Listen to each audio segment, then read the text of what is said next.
Okay, let's do this.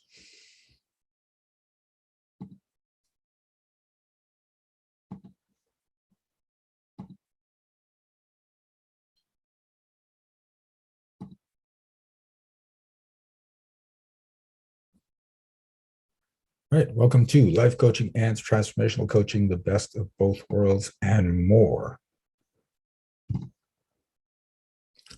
So, a single belief can change your whole life. And I discovered this early on in my life when I was in college and I was in the best shape of my life. I was off in a career that I've been looking forward to for years. Everything was looking amazing. And the world was my oyster, except the world did not give me pearls. It gave me arthritis. So I'm not talking about, well, my shoulders started to hurt, arthritis. I'm talking pain in every joint in my body. So on this chart, we're looking at a 10. It felt like a 15 at the time. And like I said, this is basically what the pain looked like just in my hands. But there were nights where I would sip my dinner through a straw because I couldn't move my jaw because it was swollen. There was pain there. So this is how my life changed. And this is the life I thought I'd had to just resign and have from the age of 22 on to the rest of my life, whatever that would be. And I tried different things. So we tried medication, tried nutrition, tried supplements. There was, all sorts of things that would pop up. Why don't you do this? Why don't you do this? And things would work for a while and then they'd stop. And I couldn't figure out what was going on because, you get that hope when things start to work and then they just stop working. And actually, it says resume shares. Are people seeing my window? Okay, I'm going to stop the share for just a second. Restart.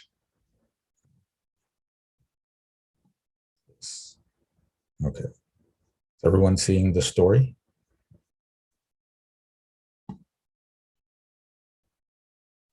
Okay, there we go. Apparently I had to press play before I started sharing the screen.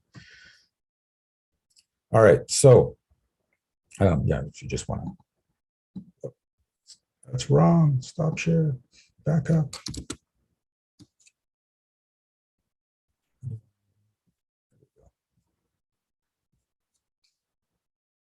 Got it. Sorry for the glitches. So when I was talking about what it looked like, this is what it looked like for inside my bones with the pain level. So you can get an idea of what was going on. Okay, now that's working. So eventually, I was talking to my dad and I said, is there anything we haven't tried? Because we seem to have tried everything. And he said, there's a program called combined therapy. And they've had success with lots of illnesses. And that really just piqued my curiosity because I've heard of, you go to a place for arthritis, you go for a place for diabetes, you go to a place for cancer. But he said, no, they work with all illnesses. So I jump into this program and it's actually over in India. So I go over there and I'm thinking it's going to be some sort of Reiki thing where they're doing the healing hands. And all this guy did was talk to me for 2 weeks. And he went through my entire life story.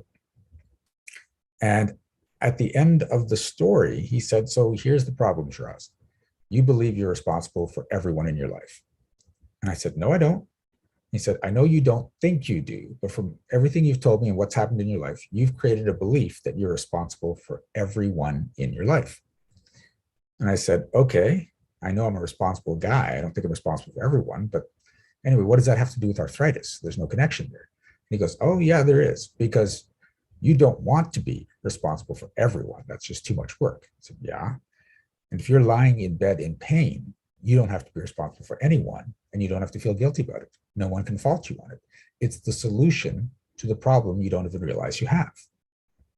And I'm like, that's messed up. And he goes, yeah, but many chronic illnesses are the solutions to problems people don't realize they have. I said, okay. And I said, but wait a sec. If that is the problem, all I have to do is say I'm not going to be responsible for anyone but me, and the arthritis should go away. He said, if you actually mean it deep down that you're not going to be responsible for anyone but you, then you don't need the arthritis and it'll go away. And I'm like, okay, fine. I'm not going to be responsible for anyone but me. And I woke up the next morning And there was no pain, no inflammation. I had more mobility. I could even breathe better. And I'm freaking out because the story was I had to be responsible. But we uncovered the truth, right? So my story was I have arthritis. Right? The truth was I felt I had to be responsible. And this is something I looked at and I started working with, and I realized, oh my God, this isn't just arthritis. Okay.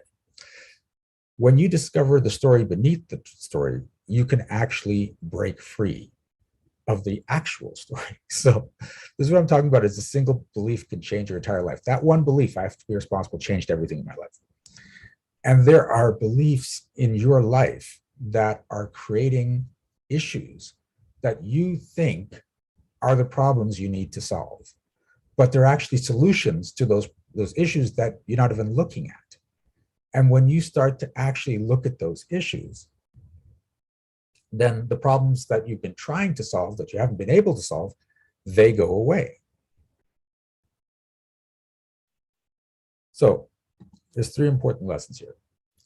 The problem is often the solution. Okay?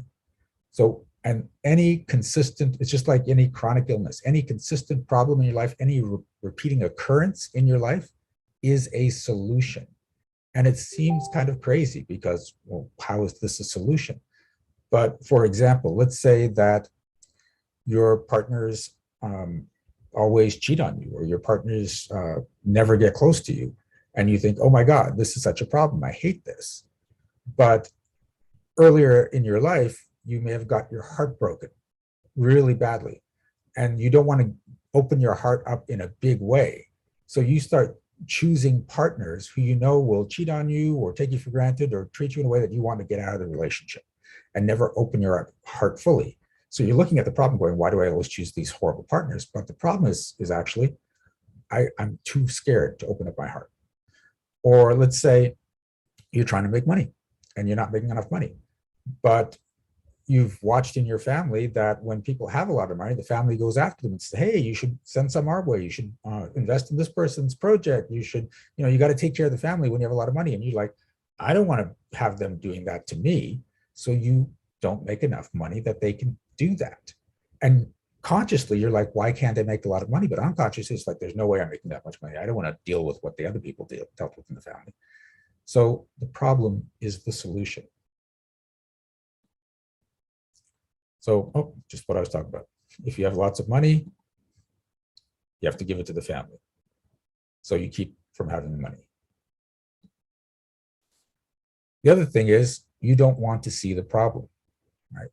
Because in the case of heartbreak, why would you want to see that you're not willing to open up your heart? That could affect you. That's like seeing the truth of that could have a big impact on you. So you just don't see it. You cover it up. Right. So again, with the money situation, you don't want to see yourself as this negative person saying no to your family, because that could make you feel bad. Right. So have lots of money and your family saying, can we have it? Can we have it? That can make you feel bad. So instead of saying no to people you love, you flip it around and you don't feel bad. You avoid that heartbreak and you don't have money. Now, the third thing is it's often not your problem. And this is something that just blows people away because, of course, your problems are your problems. You may think they're other people's fault because they did some things to you and now you have to deal with these people. But oftentimes it's not your problem because you pick up your problems from other people. So in the case of family, you're around your family growing up, especially your parents, you're learning all of what they're teaching you. So you're sitting there going, okay, this is a problem I have to deal with, and I don't know how to deal with it. But if you look at the family, there's similar things going on in the family. They may have similar problems.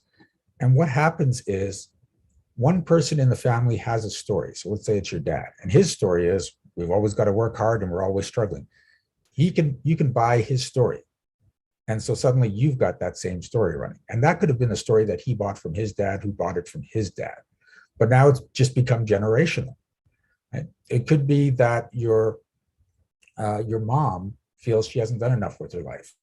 And she never actually expresses this to you, but it's in the energy of who she is. She may talk about it herself. You may overhear conversations to someone else. And so then you buy her story about her, right? It's not about you, it's about her. It's just what she's doing. And you make it about you. So now you're living in a story that's not actually yours. And the crazy thing is, just the same way I said, you know what, I'm not going to be responsible for anyone but me. You can step out of your parents' stories, your parental stories, the stories that your teachers gave you, and step into a different world. So the question is, how do you find the problems?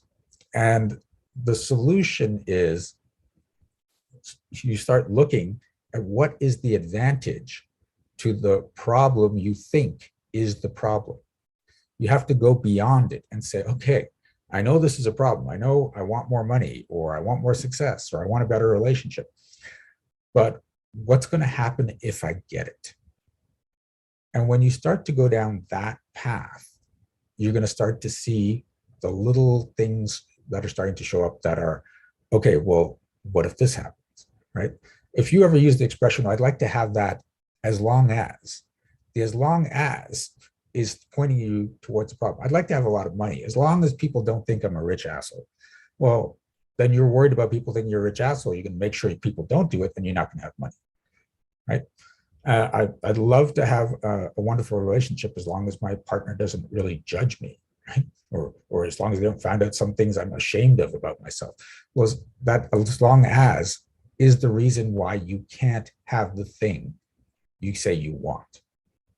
So when you start thinking, this is what I want in my life, right? This is the success I want. This is how much money I want. This is the relationship I want. This is even the health I want, because I'm the prime example of this is the health I want. I was a bodybuilder, right? And I was like, I want my bodybuilder body back.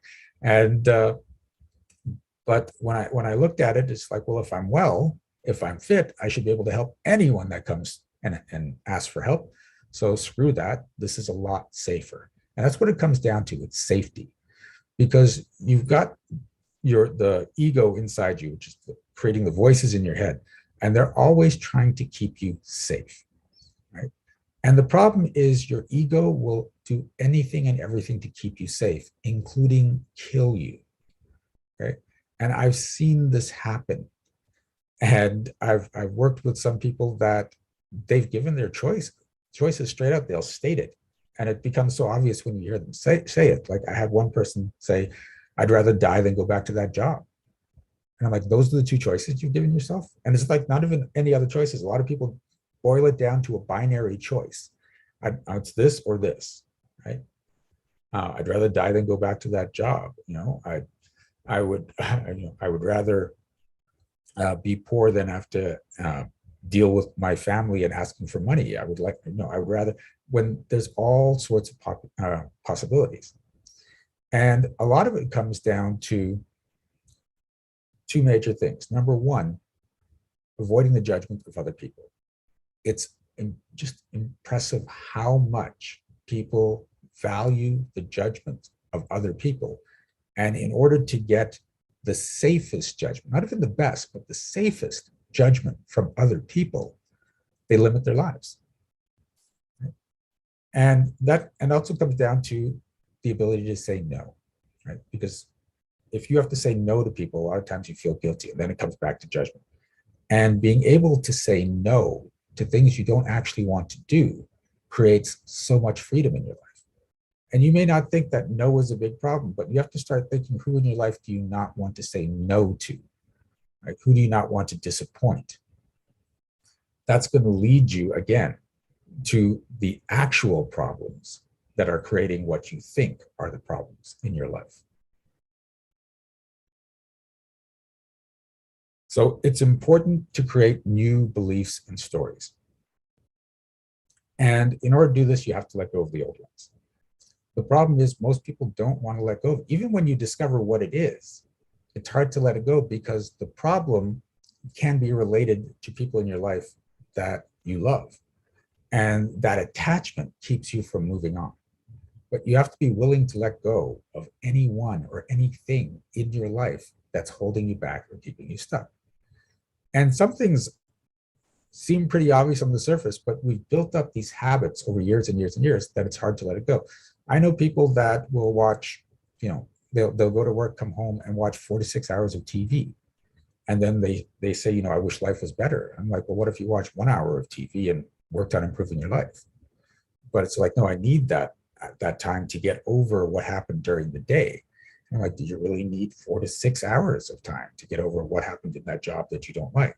Or what if you use that to discover a new career or look for a new job or whatever it is? Even just taking an hour off that, shifting the habit will have an impact in your life. And this can be hard because, again, it's not just a simple decision.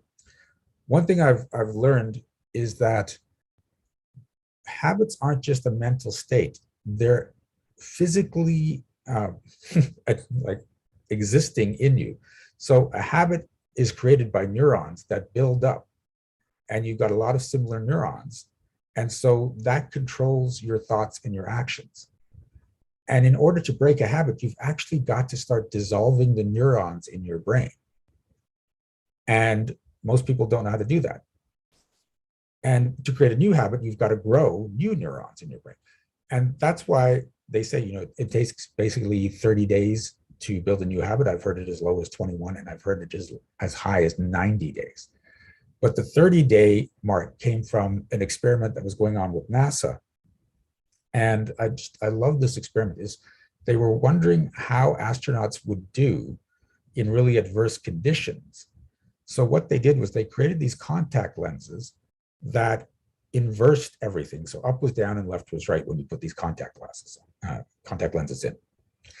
And so the astronauts had to spend 30 days in a scenario where everything was reversed. And they, if things got bad, they'd pull them out, but they just wanted to see what would happen and how they could handle it. And they figured that some people would just want to get out of it. They would go crazy. Some people would adjust and get used to it.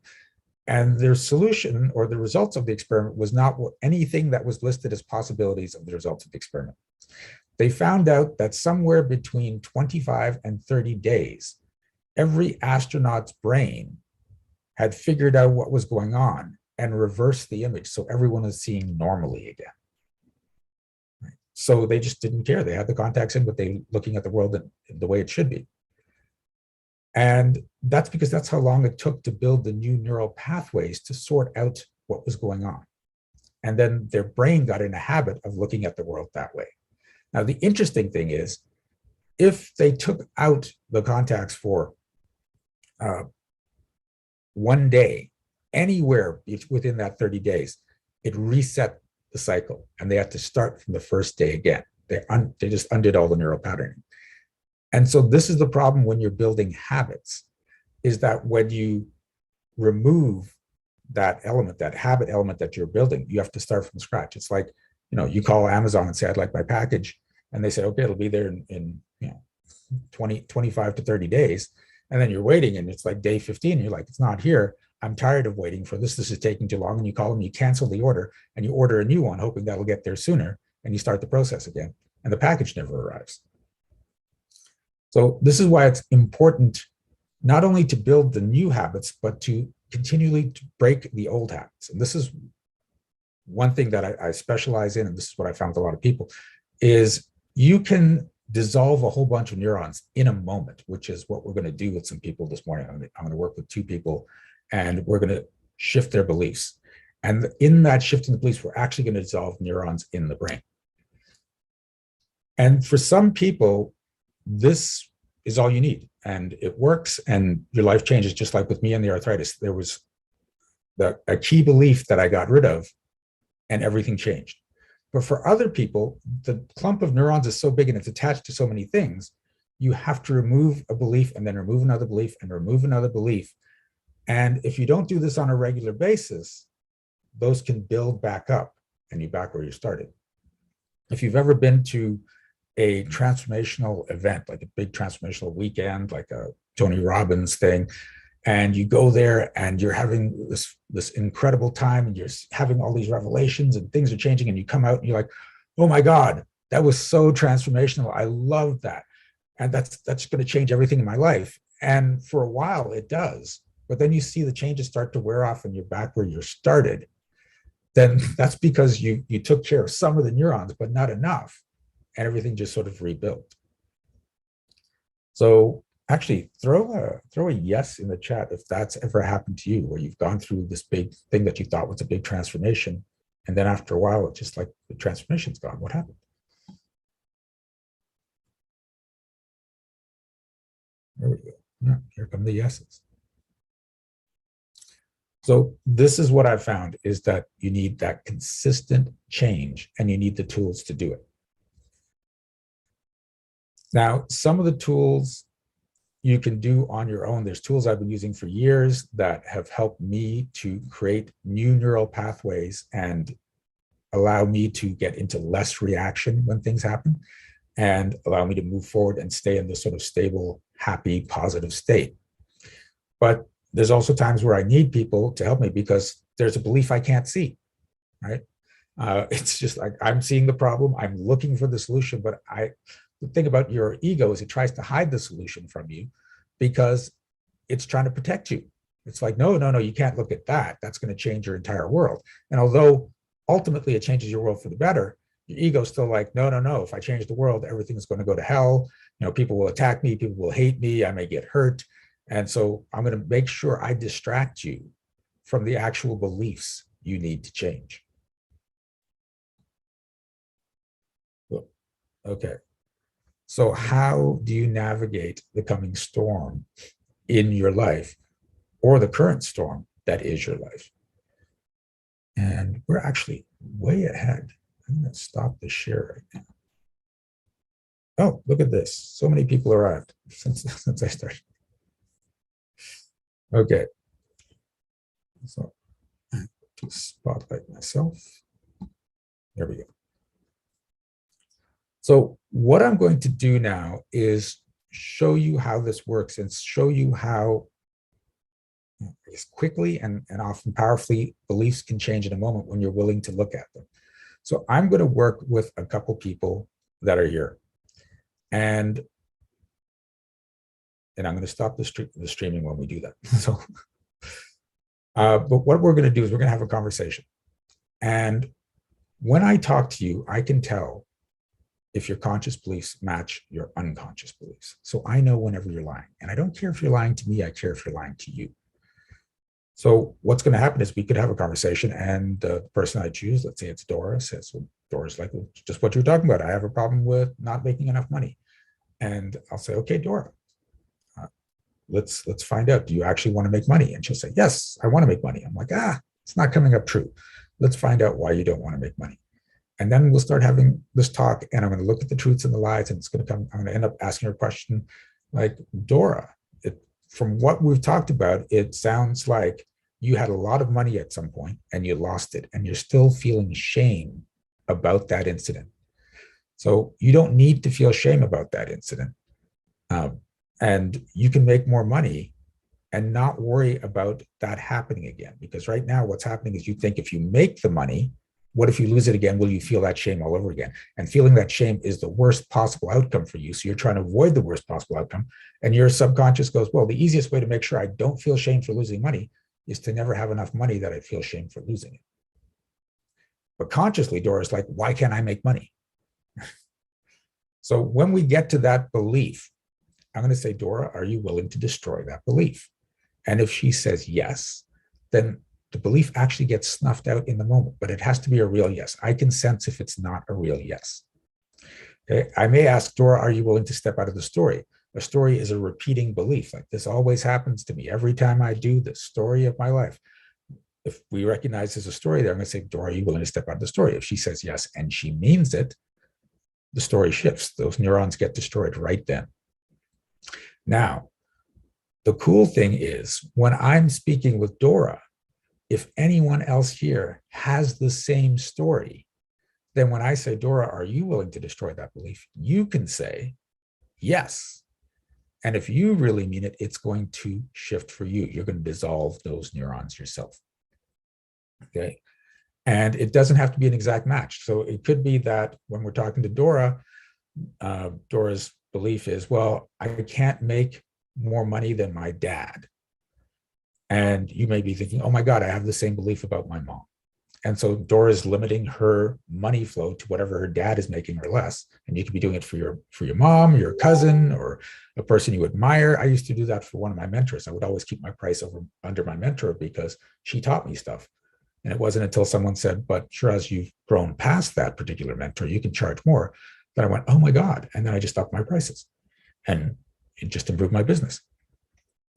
So yeah, so you just say yes when that comes up. Now, the interesting thing here, and this is where it gets a little weird, is that when beliefs are destroyed, when stories are taken out, it's a shift in energy because everything is energy, including your beliefs and stories. And when energy shifts around me, I tend to yawn and cough. So expect that in the next little while. And if you're on the streaming and you're curious about this and you want to see this before I cut you all off, you can go to energeticmagic.com and sign up for Last Mondays and jump on this call right away. So, because I might even choose you. So there's going to be yawning and coughing. Now for you, there are people on the call that I know, and I know how energy affects them and how they react. For if you've never worked with this, expect something to happen. And the most common thing I see is people feel a shift in their chest, like tingles or something, as the energy is processing. But you may yawn, you may get hot, you may get cold, right? You may have a muscle twitch. The body, everybody's body processes energy in different ways, and you may not feel anything. But chances are, if you've said yes, I feel it's a real yes, I start yawning and coughing, even if you don't feel anything, things are shifting, right? Now, if it's a deep emotional belief that we get to, you may even feel lightheaded or you may feel nausea because the stuff that you've held in for so long is coming out. So be prepared for that. And if you ever hear me say, ow, it's because whatever we're talking about, you've decided is precious. It's a belief you have to hold on to because it keeps you tight with your family, or it's what you've built your life around. And even though it's the source of your limitation, you feel you can't let go of it. So it's kind of like you throw energetic daggers at me. It doesn't actually hurt, but it gives me that awareness of, look how much this person is resisting. And the funny thing is, a lot of times when you're in resistance, because we're on Zoom, you will start to fiddle with the connection to Zoom. And this is always amusing in group sessions because your connection will be fine until I start talking to you. And then you're like, I don't want to deal with this. So you actually cause the connection to falter and you'll freeze or you'll drop out. And then you'll notice that when I move on to someone else, your connection's fine. And then their connection might start to do that. And this has happened hundreds, maybe even thousands of times at this point with all the events we've been doing. The only other time that doesn't happen is if I trigger the entire group and then I get kicked off the call, which happened just recently. So everyone doesn't want to change that belief. They're like, let's just get rid of Shiraz, problem solved. But I can reconnect, so I'm not going away for long. All right, so I think that's everything. I'm going to stop.